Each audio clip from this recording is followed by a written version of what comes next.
for the audience. Next, we have Ray Poh. Ray Poh is the co-founder of Artisan Green. They are doing hydroponics. So his journey is is very different from most because he was in the casino gaming industry. He was the COO of Waken Gaming, and after that he switched into hydroponics. So let's us hear from Ray Poh. Yeah. Thank you.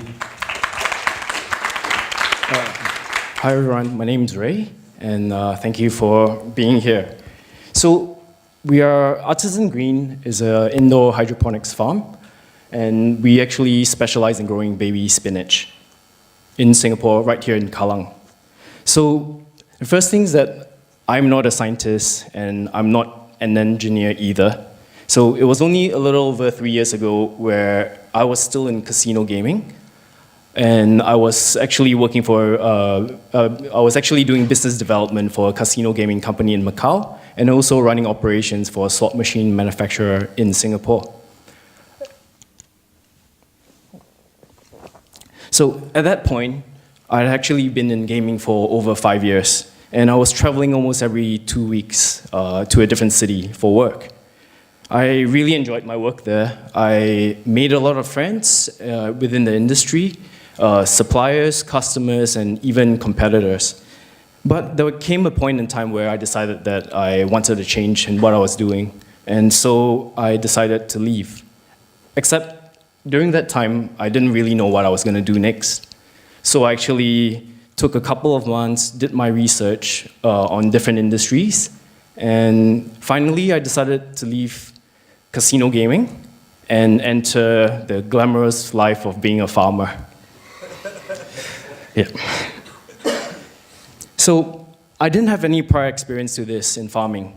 Definitely do not have a green thumb either.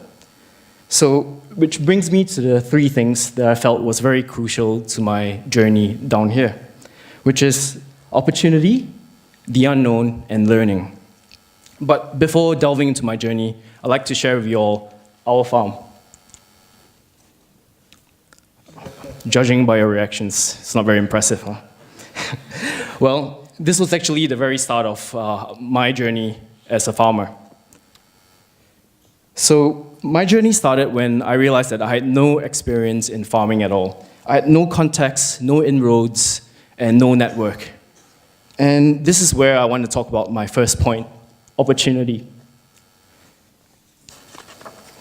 So some people at this point might say that I have no opportunity in this field at all, and that I shouldn't even be in it. However, I believe that we can view this differently. I believe that opportunity does not have to be given, per se, and that actually we can create these opportunities ourselves. Knowing that I needed to find a way in, I decided to go for a short one-day course in basic hydroponics. And this course was actually taught by Professor Gregory Chow in Ngee Polytechnic. And usually these basic courses give you a very brief overview of a subject matter. But I went there to study more and actually mainly to network. So, and never underestimate the power of networking. I stayed back after class that day and talked to Professor Gregory Chow when he was free. I requested to actually head down to Ngee Polytechnic to visit his setup down there, and he kindly agreed to my request. And since then, that conversation that day, 3 years ago, I could never have thought that I'd be sitting here today with a farm in Kallang.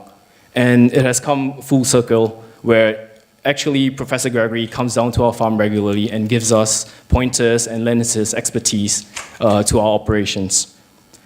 That was my first networking session in the farming industry. And whilst other people attending the course was actually there for studies, but I went there for networking, creating my first opportunity in this industry. So I feel that no one's obligated to hand you an opportunity, and if you're ever in that position, you really have to go out and get it. So opportunities are everywhere. And take a look to the left and right. the person you're sitting next to could actually be your potential investor, business partner, or even mentor. And whatever it is, the opportunity is all around. With that being said, I knew that I was throwing myself into the deep end and embracing the unknown.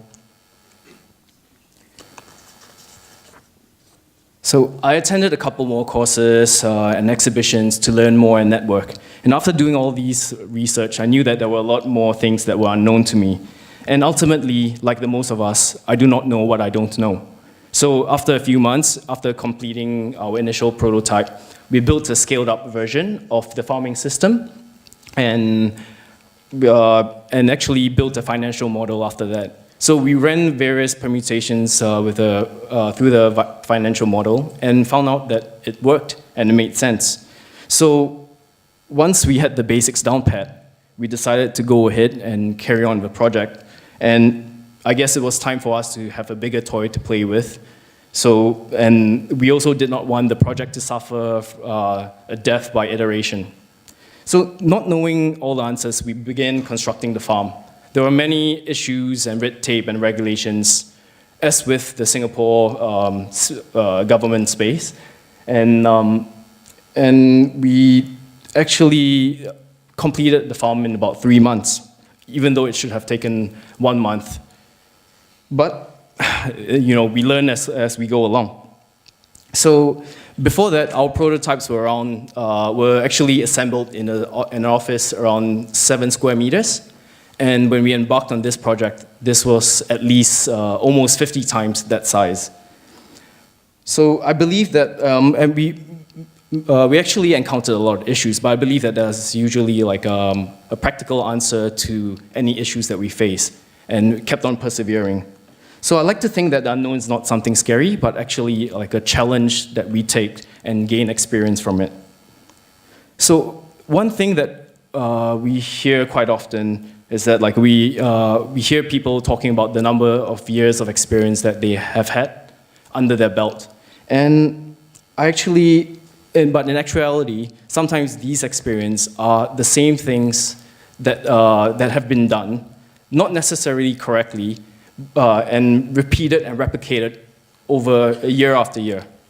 So I think like it's like what they always say. It's not about practice that makes perfect, but perfect practice that makes perfect. And of course, in this world, there's pretty much no perfection. So that's why we got to keep on learning and improving every day.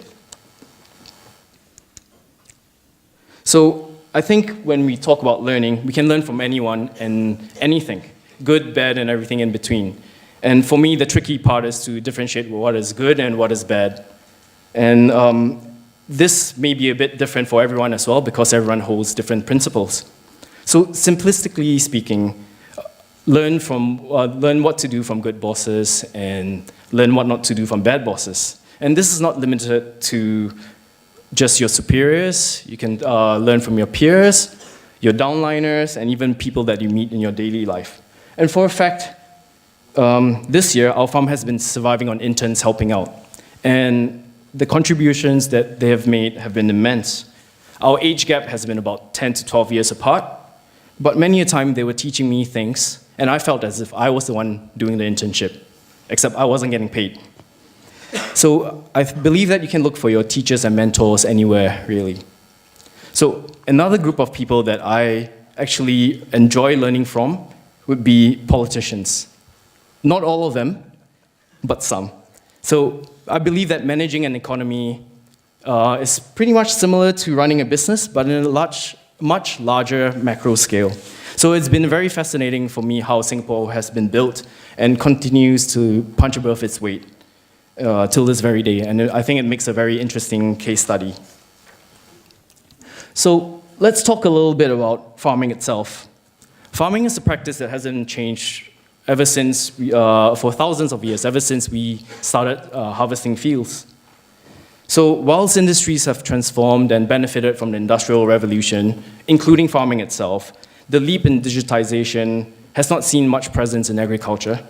So there have been upgrades in pesticides, herbicides, in order to improve the yields of farmers, And perhaps it's something that's necessary in order to feed the ever-growing population of Earth. So with controlled environment agriculture, there can be automation, robotics, and including artificial intelligence that can be applied within this field. I think it's the next revolution in farming and can enable us to cut out all the mundane tasks that robotics should be able to do. And AI, in this case, can help us in precision agriculture. I don't believe that indoor vertical farming is here to replace outdoor traditional farms. Every situation is different, depending on the business case, and what may work in one place may not necessarily work in another. So I feel as if there's a place for both in this world, depending on the business model and environment.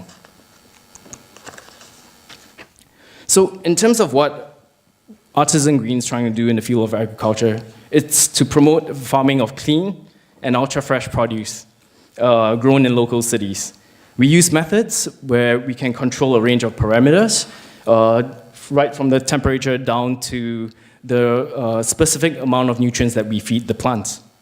So this pilot farm that we have in Kallang will actually allow us to learn and be the proof of concept for us to scale to the next stage.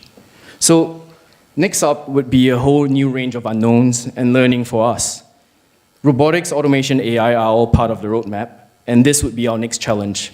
And I am looking forward to actually building the team to be able to handle the next phase, and it's something that I'm personally very excited about. The journey for a business never ends. It's all about the small wins that we get each day and week, and that adds to the overall big picture. Our journey may deviate with obstacles along the way, but ultimately our end goal still remains the same: sustainable agriculture and feeding the people. Thank you. Ray, I heard that you start to sell to supermarkets? Actually, our business is mainly focusing on B2B at the moment because of the scale. Because if we sell to individual, if we do B2C, the logistics cost of actually selling to individual consumers is quite high. Okay, Yeah. sure. But you're selling, that's... Yes, we're selling. Okay, right. Up next.